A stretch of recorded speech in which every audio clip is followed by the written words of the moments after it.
S army. So guys, आज की इस वीडियो में हम पढ़ने वाले हैं class 12th maths chapter number 13 probability की एक्सरसाइज 13.3 का क्वेश्चन नंबर 7। एंड इससे पहले वाले वीडियोस के अंदर अपने क्वेश्चन नंबर 1 to 6 कवर कर लिए हैं। अगर आपने वो वीडियो नहीं देखी है तो आप मेरे चैनल के प्लेलिस्ट में जाकर चेकआउट कर सकते हो। तो अभी क्लियर स्टार्ट करते हैं क्वेश्चन नंबर 7 से। तो क्वेश्चन नंबर 7 हमें गिवन है an insurance company ensure 2000 scooters drivers, 4000 car drivers, 6000 truck drivers. तो इसमें क्या बोला गया कि एक इंश्योरेंस कंपनी है जो क्या करती है, इंश्योरेंस करती है। 2000 स्कूटर ड्राइवर्स का इंश्योरेंस किया हुआ है उस कंपनी ने, 4000 कार ड्राइवर्स का इंश्योरेंस किया हुआ है और 6000 ट्रक ड्राइवर्स का उसने इंश्योरेंस किया हुआ है। The probability of an accident are 0.01, 0.03, 0.15 respectively. And जो स्कूटर का जो एक्सीडेंट होने की प्रोबेबिलिटी वो है 0.01, कार के एक्सीडेंट होने की प्रोबेबिलिटी है 0.03 एंड ट्रक के एक्सीडेंट होने की प्रोबेबिलिटी है 0.15। ठीक है, सो हमें क्या बताना है, one of the insured person meets with accident, कि किसी एक इंश्योर्ड पर्सन का मतलब जिसका इंश्योरेंस हो रखा था जिस ड्राइवर का, उसका एक्सीडेंट हो जाता है। तो हमें प्रोबेबिलिटी निकालनी है कि जिसका एक्सीडेंट हुआ है वो क्या है, एक स्कूटर ड्राइवर है। जिसकी प्रोबेबिलिटी निकालने के लिए क्या करेंगे, पहले तो हम करेंगे लेट, जो कि हम पहले से करते आ रहे हैं पिछले क्वेश्चन से। तो लेट हम करेंगे, इवन इवेंट मैंने लेट किया, insured scooter driver. E2 event let करेंगे, insured car driver. And E3 event मैंने लेट किया, इंश्योर्ड ट्रक ड्राइवर, कि जिसका एक्सीडेंट हुआ वो क्या था, एक इंश्योर्ड स्कूटर ड्राइवर था। E2 लेट किया कि जिसका एक्सीडेंट हुआ वो एक कार ड्राइवर था, और E3 लेट किया कि जिसका एक्सीडेंट हुआ था वो ट्रक ड्राइवर था। अब एक इवेंट लेट करेंगे, ए इवेंट मैंने लेट किया, इंश्योर्ड पर्सन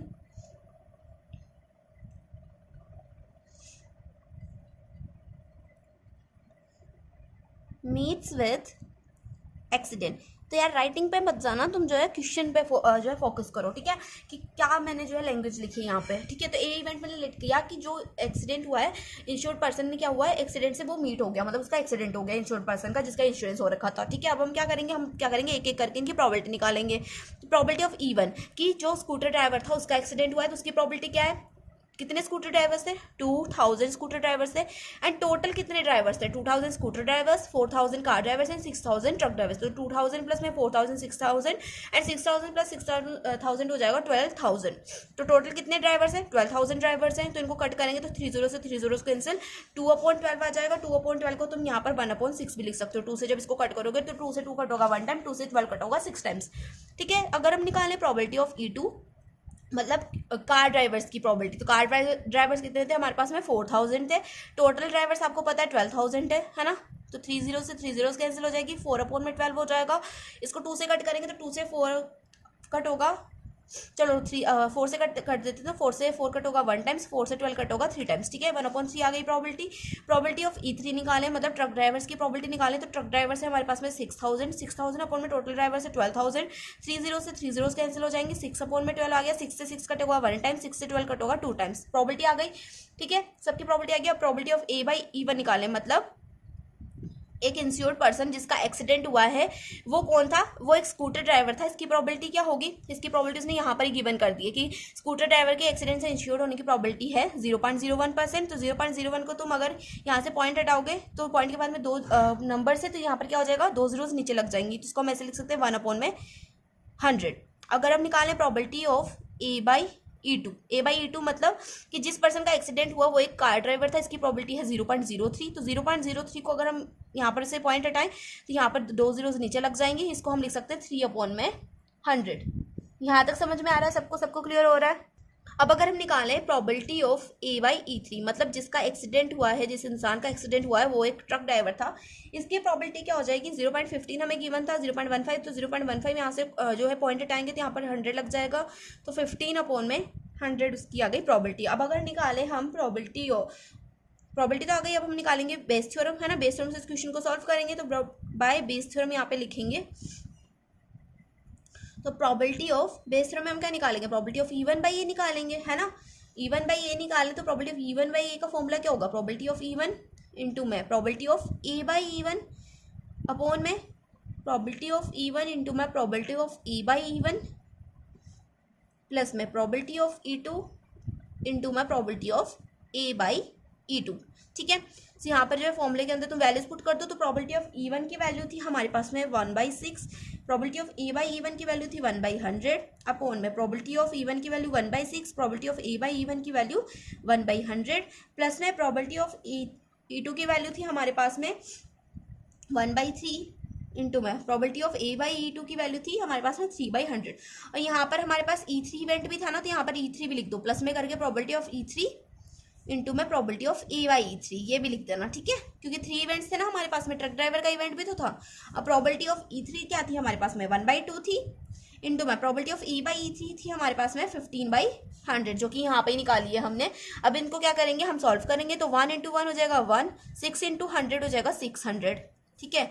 अपोन में 1 इंटू 1 1, 6 इंटू 100 हो जाएगा 600, प्लस में 1 इंटू 3 हो जाएगा 3, 100 इंटू 3 हो जाएगा 300, यहाँ तक समझ में आ रहा है। फिर 15 इंटू 1 हो जाएगा 15, अपॉन में 2 इंटू 100 हो जाएगा 200। अब यहाँ पर क्या करेंगे, हम ऊपर के जो नंबर्स उनको तो एग्जैक्ट में ऐसे ही लिख देंगे 1/600, नीचे क्या कर लेंगे, हम एक एलसीएम ले लेंगे, तो एलसीएम में क्या आ जाएगा 600 आ जाएगा, यहाँ पर आ जाएगा 1 प्लस में 300 इंटू में 600 हो जाएगा, 2 टाइम्स का डिवाइड होगा तो 2 3 6, यहाँ पर 6 आ जाएगा, प्लस में 15 और 2 3 तो 3 15 3 हो जाएगा 45, यहाँ पर आ गया 45, है ना। तो देखो इसको यहाँ पे लिख रही हूँ मैं, तो 1/600 को हमने एज इट इज लिखा, 1 + 6 + 45, तो 6 + 5 हो जाएगा 50, 50 प्लस में 2 हो जाएगा 52, तो 52 अपॉन में 600, तो 600 से तुम 600 कैंसिल कर सकते हो, यहाँ पर हमारे पास जो आंसर आएगा वो आएगा 1/52। तो ये आ गई हमारे पास में प्रोबेबिलिटी, सॉरी तो मैं दिखाई नहीं दे रहा था उसके लिए। तो यहाँ पर हमारा क्वेश्चन नंबर 7 जो है कंप्लीटली सॉल्व होता है, एंड किस किस को समझ में आ गया है वो फटाफट से जाकर कमेंट सेक्शन में जो है थम्स अप प्रेस कर दो। तो चलो फटाफट से क्वेश्चन नंबर 8 देख लेते हैं। तो यार फटाफट से क्वेश्चन नंबर 8 को भी सॉल्व कर लेते हैं। तो क्वेश्चन नंबर 8 हमें गिवन है, factory has 2 machines A and B, past record shows that machine A produce 60% of items of output and machine B produce 40% of items. Further, 2% of items produced by machine A and 1% by machine B were defective. All items are put into stockpile and then one item chosen at random from this and it found to be defective. What is the probability that it was produced by machine B? तो question हमसे क्या बोल रहा है कि दो machine है factory के अंदर A एंड B, तो A जो मशीन है वो 60% ऑफ आइटम प्रोड्यूस करती है, B मशीन 40% आइटम प्रोड्यूस करती है। फर्दर बता रहा है कि 2% आइटम जो A मशीन ने प्रोड्यूस किया है एंड 1% जो आइटम जो है मशीन B ने प्रोड्यूस किया है वो क्या होता है, डिफेक्टिव होता है, मतलब खराब होता है। तो मशीन जो कंपनी है वो क्या करती है, उन 2% आइटम जो मशीन ए ने प्रोड्यूस किया तो 1% आइटम जो मशीन बी ने प्रोड्यूस किया था उसको एक स्टॉक पाइल में रख देती है। स्टॉक पाइल मतलब एक तरह से स्टोर रूम, जहाँ पर जो है कूड़ा कबाड़ा रख देते हैं वो जाके, तो वहाँ पर जो है उस आइटम्स को वो रख देती है। फिर जब वो एक आइटम को निकालती है स्टॉक पाइल्स में से, जब एक आइटम को जो है रेंडमली वो निकालती है तो वो डिफेक्टिव होता है, ठीक है। तो हमें प्रोबेबिलिटी बतानी है कि जो डिफेक्टिव आइटम है वो मशीन बी ने बनाया है। अब इसमें हम जो है कौन सा थ्योरम यूज़ करेंगे, कौन सा फॉर्मूला यूज़ करेंगे, तो यहाँ पर हम यूज़ करने वाले हैं बेस थ्योरम। अब तुम बोलोगे दीदी बेस थ्योरम क्यों यूज़ हो रही है, यहाँ पर बेस थ्योरम इसलिए यूज़ होगी क्योंकि बेस थ्योरम का क्या होता था, फंडा क्या होता था बेस थ्योरम के अंदर, कि जो इवेंट हो चुका होता है हमें प्रोबेबिलिटी निकालनी होती है कि ये इवेंट इसकी वजह से हुआ है। तो यहाँ पर डिफेक्टिव पीस तो हो चुका है, डिफेक्टिव तो निकल चुका है पीस, है ना। अब हमें प्रोबेबिलिटी बतानी है कि वो डिफेक्टिव पीस किस मशीन से निकला है, मशीन बी से निकला है ना। ऐसे अगर हम क्वेश्चन नंबर 7 की बात करें तो वहाँ पर मैंने तुम्हें बताया नहीं था कि बेस थ्योरम यूज क्यों हुई है। तो क्वेश्चन नंबर 7 में बेस थ्योरम क्यों यूज हुई थी, क्वेश्चन नंबर 7 में हमसे बोला गया था कि एक ड्राइवर जिसका एक्सीडेंट हो चुका है ना, जो एक्सीडेंट से मीट हो चुका है वो स्कूटर ड्राइवर है, उसकी हमें प्रोबेबिलिटी बतानी थी। देख लो चाहे तुम क्वेश्चन के अंदर one of the insured person meets with accident, what is the probability that he is the scooter driver, कि एक पर्सन का एक्सीडेंट हो चुका है। अब हमें प्रोबेबिलिटी बतानी है कि वो एक स्कूटर ड्राइवर, तो मतलब एक्सीडेंट तो हो चुका है ना, इवेंट तो हो चुका है, अब हमें प्रोबेबिलिटी बतानी है कि वो एक स्कूटर ड्राइवर था। तो इसमें भी इसलिए बेस थ्योरम यूज हुई थी। अब नेक्स्ट वाले क्वेश्चन पर फटाफट से आ जाते हैं। एंड मैंने तुम्हें ये क्वेश्चन क्या नहीं बताया था कि बेस थ्योरम क्यों यूज हुई है, इसके लिए आई एम रियली सॉरी, मैं भूल गई थी। तो चलो मुझे लगता है फंडा क्लियर हो गया होगा सबका कि बेस थ्योरम कहाँ पे यूज होती है, क्यों यूज होती है। तो यहाँ पर हम बेस थ्योरम यूज करने वाले हैं। तो चलो फटाफट से क्वेश्चन को सॉल्व करते हैं। तो पहले तो हम करेंगे लेट, जैसे कि हमारी परंपरा है लेट करने की। तो इवन हमने लेट किया, इवन इवेंट मैंने लेट किया प्रोडक्शन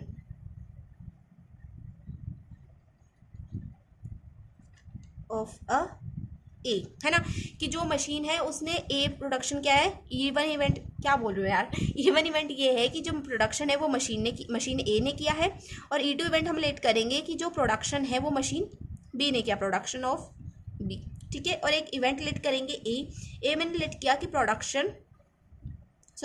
इज डिफेक्टिव, कि जो प्रोडक्ट था वो क्या था, डिफेक्टिव था।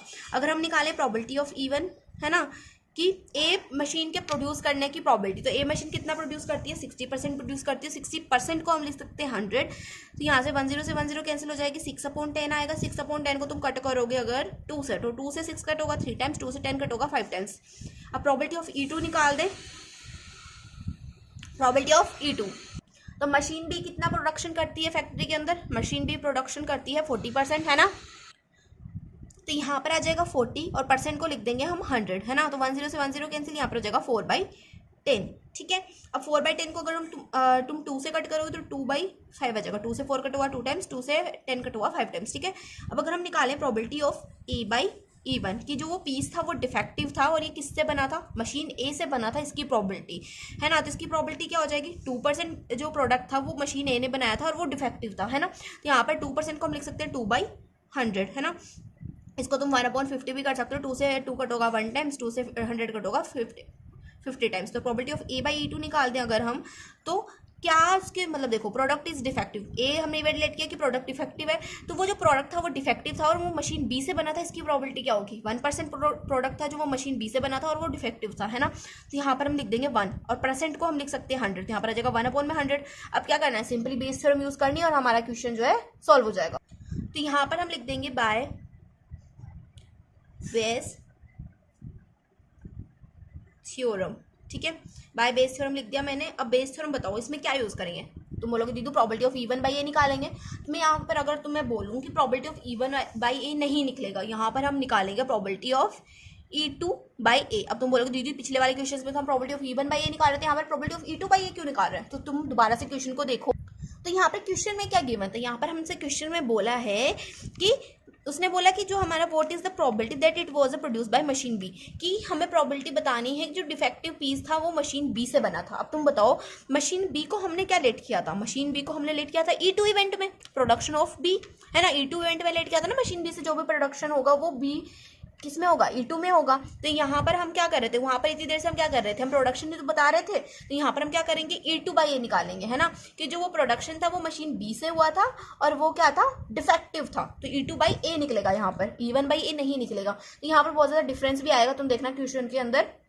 तो देखो अगर फॉर्मूला में देखें E2/A का फॉर्मूला लगाएंगे तो यहाँ पर जगह प्रॉबिलिटी ऑफ E2 में प्रॉबिलिटी ऑफ A/E2। अब तुम बोलोगे दीदू ऊपर तो प्रॉबिलिटी ऑफ E1 आता है, यहाँ पर E2 क्यों आया, तो ये इसलिए आया कि जो चीज़ यहाँ पर ऊपर होती है वही चीज़ यहाँ पर होती है, ठीक है। नीचे सेम होता है जैसे कि पहले होता था, लेकिन जो चीज़ यहाँ पर है वही चीज़ ऊपर की साइड आएगी, ठीक है। ये चीज़ याद रखनी है, ठीक है। अब प्रॉबिलिटी ऑफ E1 इंटू में प्रॉबिलिटी ऑफ A/E1 लिखेंगे नीचे, प्लस में वही फॉर्मूला रहेगा जैसे पहले होता था ना, वैसे ही रहेगा। प्रॉबिलिटी ऑफ E2 इंटू में प्रॉबिलिटी ऑफ A/E2, वही चीज़ रहेगी जो पहले होती थी, बस ऊपर की चीज़ जो है डिफरेंट होएगी, है ना, जिसकी वजह से जो हमारा आंसर भी डिफरेंट आएगा। अगर तुम यहाँ पे प्रॉबिलिटी ऑफ E1/A निकाल देते तो क्वेश्चन गलत हो जाता। हमें देखना है कि क्वेश्चन के अंदर उसने क्या बोला है और हमने क्या लेट किया है, जो लेट किया है ना उसके हिसाब से हमें बताना पड़ेगा। तो प्रॉबिलिटी ऑफ E2 निकालें, तो प्रॉबिलिटी ऑफ E2 हमने निकाली हुई है। प्रॉबिलिटी ऑफ E2 थी 2/5, प्रॉबिलिटी ऑफ A/E2 थी हमारे पास में 1/100, प्रॉबिलिटी ऑफ E1 थी हमारे पास में 3/5 और प्रॉबिलिटी ऑफ A/E1 थी हमारे पास में 1/50, प्लस में प्रॉबिलिटी ऑफ E2 थी हमारे पास में 2/5, प्रॉबिलिटी ऑफ A/E2 थी हमारे पास में 1/100 इज इक्वल टू 2 × 1 हो जाएगा 2, 5 × 100 हो जाएगा 500 अपोन में 3 × 1 3, 5 × 50 हो जाएगा 250, प्लस में 2 × 1 हो जाएगा 2, 5 × 100 हो जाएगा 500। अब यहाँ पर जो ऊपर की साइड था उसको तो एज इट इज लिखेंगे 2 अपोन में 500 इंटू अपोन में क्या बोल रही हूँ मैं, 2 अपोन में 500 अपोन में देखो 3 अपोन में 250 है, प्लस में 2 अपोन में 500। तो यहाँ पर हम एलसीएम ले ले तो एलसीएम में आ जाएगा 500, है ना, और 250 इंटू 500 होगा, तो 250 इंटू 500 हो जाएगा 2 टाइम्स 2 3 6, प्लस में यहाँ पर आ जाएगा 2 अपोन में 500 अपोन में 6 + 2 हो जाएगा हमारा 8 अपोन में 500। अब देखो 500 से हम 500 को कैंसिल कर सकते हैं, हमारे पास आ जाएगा 2/8 को अगर हम 2 से 2 को कैंसिल करेंगे तो हो जाएगा 1 टाइम, 2 से 8 कैंसिल हो जाएगा 4 टाइम्स, तो 1/4 आ जाएगी प्रॉबिलिटी कि वो जो प्रोडक्शन है वो मशीन बी से हुआ था और वो डिफेक्टिव निकला, इसकी प्रॉबिलिटी आ गई 1/4। 9 को सॉल्व कर लेते हैं। तो क्वेश्चन नंबर 9 हमें गिवन है 2 groups are competing for the position on the boards of a directories of a corporation. The probability that the first group and the second will win are 0.6 and 0.4 respectively. Further, if the first group wins, the probability of introducing a new product is 0.7 and the corresponding probability is 0.5. 0.3 if the second group wins find the probability that a new product introduce by the second group. तो question में हमें क्या given है कि 2 groups है जो क्या कर रहे हैं, कम्पीट कर रहे हैं किसी position on the boards of directories of a corporation के लिए। तो अगर फर्स्ट ग्रुप जीत जाता है तो उसकी जीतने की प्रोबेबिलिटी है 0.6 और अगर सेकंड ग्रुप जीतता है तो उसकी प्रोबेबिलिटी है 0.4। ठीक है, तो अगर फर्स्ट ग्रुप विन हो जाता है तो उसके न्यू प्रोडक्ट को इंट्रोड्यूस करने की प्रोबेबिलिटी 0.7 गिवन है, और अगर सेकंड ग्रुप जीत जाता है तो उसके न्यू प्रोडक्ट को लॉन्च करने की प्रोबेबिलिटी है 0.3। तो हमसे वो बोल रहा है कि find the probability that new product introduce by the second group. तो हमें प्रोबेबिलिटी बतानी है कि जो न्यू प्रोडक्ट है वो सेकंड ग्रुप के द्वारा इंट्रोड्यूस हुआ है। ठीक है, अब न्यू प्रोडक्ट सेकंड ग्रुप के द्वारा इंट्रोड्यूस हुआ है, इसका मतलब सेकंड ग्रुप जीता हुआ है ना, सिंपल सी बात है। तो इसके अंदर हम यूज करेंगे बेस थ्योरम, मतलब एक ग्रुप के जीतने के बाद में हमें प्रोबेबिलिटी बतानी है कि वो सेकंड ग्रुप से जो है वो प्रोडक्ट लॉन्च हुआ है। ठीक है, यहाँ तक समझ में आ गया कि बेस थ्योरम की यूज हुई, क्वेश्चन समझ में आ गया। अब फटाफट से क्वेश्चन को सॉल्व करते हैं। तो क्वेश्चन को सॉल्व करने के लिए हमें पहले इवेंट्स को लेट करना पड़ेगा, तो हम जो है लेट करते हैं, लेट E1 मैंने इवेंट लेट किया, ग्रुप फर्स्ट विन कि जो फर्स्ट ग्रुप था वो जीत गया। E2 इवेंट में लेट करूंगी ग्रुप सेकंड विन कि जो ग्रुप सेकंड था वो विन हो गया। अब एक ए इवेंट लेट करेंगे, न्यू प्रोडक्ट इज इंट्रोड्यूस्ड कि जो न्यू प्रोडक्ट था वो इंट्रोड्यूस हुआ, मतलब वो न्यू प्रोडक्ट जो है लॉन्च हुआ। ठीक है, तो ए हमने इवेंट लीड कर लिया। अब हम निकालेंगे इनकी प्रोबेबिलिटीज। तो प्रोबेबिलिटी ऑफ E1 निकालें, मतलब ग्रुप फर्स्ट के जीतने की प्रोबेबिलिटी क्या थी, 0.6 गिवन है ना, तो 0.6 का हम क्या करेंगे, यहाँ से पॉइंट हटाएंगे तो ये हो जाएगा, यहाँ पे नीचे 10 लग जाएगा, यहाँ पे जाएगा 6/10। नहीं तो तुम 0.6 ही रहने दो, है ना, 0.6 से भी इसको सॉल्व कर सकते हो, 0.6 रहने दो, वो कुछ भी मत करो। प्रोबेबिलिटी ऑफ E2 निकालें, प्रोबेबिलिटी ऑफ E2 हमारे पास थी 0.4, मतलब सेकंड ग्रुप के जीतने की प्रोबेबिलिटी 0.4 है। प्रोबेबिलिटी ऑफ A/E1 निकालें कि सेकेंड ग्रुप जीत गया, फर्स्ट ग्रुप जीत गया और न्यू प्रोडक्ट जो है उसने लॉन्च किया है ना, न्यू प्रोडक्ट उसने ही इंट्रोड्यूस किया है, मतलब न्यू प्रोडक्ट इंट्रोड्यूस करने की probability by first group.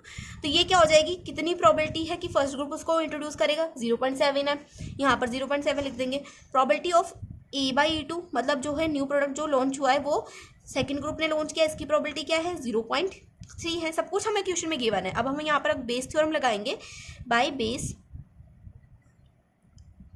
Theorem, है ना, बाय बेस थ्योरम लगाएं अगर हम, तो यहाँ पर इसने पहले देखो क्वेश्चन में क्या बोला है, हमें बताना है कि find the probability that a new product introduce bye a second group, और सेकंड ग्रुप किसमें लाई कर रहा है, सेकंड ग्रुप लाई कर रहा है E2 इवेंट में। तो यहाँ पर हमें बेस थ्योरम के अंदर क्या निकालना पड़ेगा, E2/A निकालना पड़ेगा, मतलब सेकेंड ग्रुप की प्रोडक्ट लॉन्च करने की प्रोबेबिलिटी, सेकंड ग्रुप के न्यू प्रोडक्ट को लॉन्च करने की प्रोबेबिलिटी अगर हमें निकालनी है तो ये हो जाएगा E2/A। E2/A निकालने के लिए क्या करेंगे, क्वेश्चन में फॉर्मूला भी चेंज हो जाएगा, प्रोबेबिलिटी ऑफ E2 इंटू में प्रोबेबिलिटी ऑफ A/E2 हो जाएगा, है ना, अपॉन में आ जाएगा प्रोबेबिलिटी ऑफ E1, नीचे सेम रहता है, मैंने पहले भी बोला था नीचे सेम रहता है, प्रोबेबिलिटी ऑफ E1 इंटू में प्रोबेबिलिटी ऑफ A/E1 प्लस में प्रोबेबिलिटी ऑफ E2 इंटू में प्रोबेबिलिटी ऑफ A/E2। अब क्या करना है, सिंपल इसमें जो है फॉर्मूलाज के अंदर जो है नॉर्मल हमें डिजिट पुट करनी है एंड हमारा आंसर आ जाएगा। तो देखो अगर हम निकालें प्रोबेबिलिटी ऑफ E2/A, तो प्रोबेबिलिटी ऑफ E2/A के लिए प्रोबेबिलिटी ऑफ E2 है हमारे पास में 0.4, प्रोबेबिलिटी ऑफ A/E2 है हमारे पास में 0.3,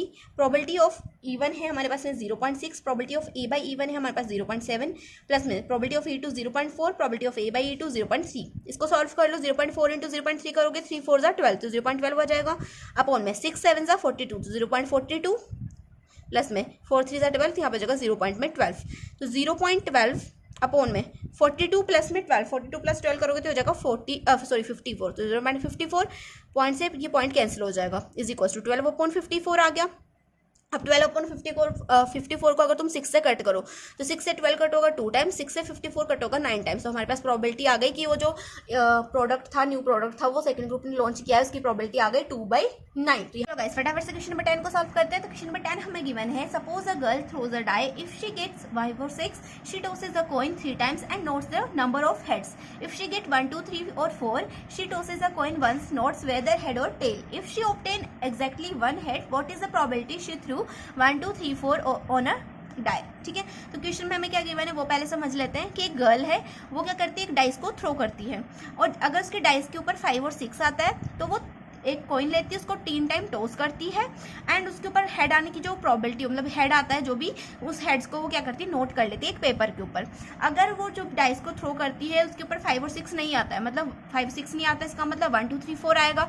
अगर उसके डाइस के ऊपर 1 2 3 4 आता है तो वो एक कॉइन लेती है, उसको सिर्फ 1 टाइम टॉस करती है एंड चाहे उसके ऊपर हेड आए कॉइन के ऊपर या फिर टेल आए, उसको वो नोट कर लेती है। तो हमें बोला गया है कि अगर उसे सिर्फ एक हेड मिला है, उसके कॉइन के ऊपर सिर्फ एक हेड आया है, तो हमें प्रोबेबिलिटी बतानी है कि उस जो लड़की है उसने जब डाइस को थ्रो किया था तो उसके डाइस के ऊपर क्या नंबर आए थे, 1 2 3 4 आए थे। ठीक है, ये हमें प्रोबेबिलिटी बतानी है अगर उसकी कॉइन के ऊपर हेड आता है तो क्वेश्चन के अंदर हम क्या करेंगे, बेस थ्योरम यूज करेंगे। अब बेस थ्योरम क्यों यूज करेंगे, क्योंकि उसने बोला हुआ है कि अगर उसने एक हेड आता है, उसके एक हेड आ चुका है ना, अब हमें प्रोबेबिलिटी बतानी है कि उसके डाइस के ऊपर ये नंबर्स आए थे, तो मतलब एक इवेंट हो चुका है, हमें प्रोबेबिलिटी बतानी है कि दूसरा इवेंट इसकी वजह से हुआ है। ठीक है, तो इसके अंदर हम जो है बेस थ्योरम यूज करेंगे। तो पहले हम क्या कर लेते हैं, लेट कर लेते हैं कुछ इवेंट्स। तो E1 इवेंट में लेट करूंगी, डाई गेट्स 5 और 6 की जो डाइस था उसके ऊपर आया 5 और 6 आ गया। E2 इवेंट हम लेट करेंगे, डाई गेट्स 1 2 3 4 कि जो डाइस था जब उसको थ्रो किया तो उसके ऊपर 1 2 3 4 आ गए, है ना। और एक ए इवेंट लेट करेंगे, एग्जैक्टली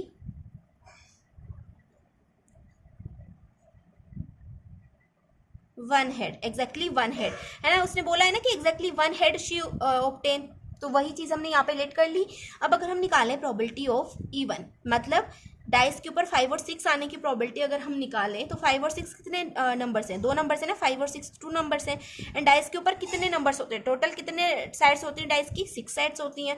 2/6, तो 2/6 को अगर हम कट करेंगे तो हो जाएगा 1/3। अगर हम निकालें probability of E2, probability of E2 मतलब डाइस के ऊपर 1 2 3 4 आने की प्रोबेबिलिटी, तो कितने नंबर्स हैं, 4 नंबर्स हैं। एंड डाइस के ऊपर कितने नंबर्स होते हैं, 6 नंबर्स होते हैं। तो 4/6 को हम कट करेंगे तो हो जाएगा, 2 से कट करें तो 2 से 4 कट होगा 2 टाइम्स, 2 से 6 कट होगा 3 टाइम्स, 2/3 आ गई। प्रोबेबिलिटी ऑफ E1 निकालें कि एक ही हेड आता है जब हमारे डाइस के ऊपर 5 और 6 आता है। जब हमारे डाइस के ऊपर 5 और 6 आता है तो उस टाइम पे एक ही हेड आया कॉइन के ऊपर, इसकी प्रोबेबिलिटी बतानी है।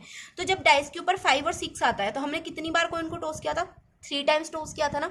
तो कॉइन के ऊपर 3 टाइम्स हमने जब टॉस किया तो उसके ऊपर कितने हेड्स आएंगे, कितनी बार एक हेड आएगा, इसकी प्रोबेबिलिटी हमें बतानी है। तो उसके लिए अगर हम सैंपल स्पेस लिखें कि 3 कॉइन्स को जब हम टॉस करते हैं तो उसके लिए सैंपल स्पेस क्या होता है, या तो कॉइन के ऊपर तीनों कॉइन्स के ऊपर हेड आ जाए, या फिर 2 कॉइन्स के ऊपर हेड आ जाए, तीसरे पे टेल आ जाए, या फिर एक कॉइन के ऊपर हेड आ जाए, एक के ऊपर टेल आ जाए, फिर हेड आ जाए, फिर टेल हेड हेड, या फिर हेड टेल टेल, या फिर टेल हेड टेल, या फिर आ जाए टेल टेल हेड, या फिर आ जाए टेल टेल टेल। ठीक है, तो यहाँ पर कितने कॉइन्स है जिनके ऊपर सिर्फ एक बार हेड आया है।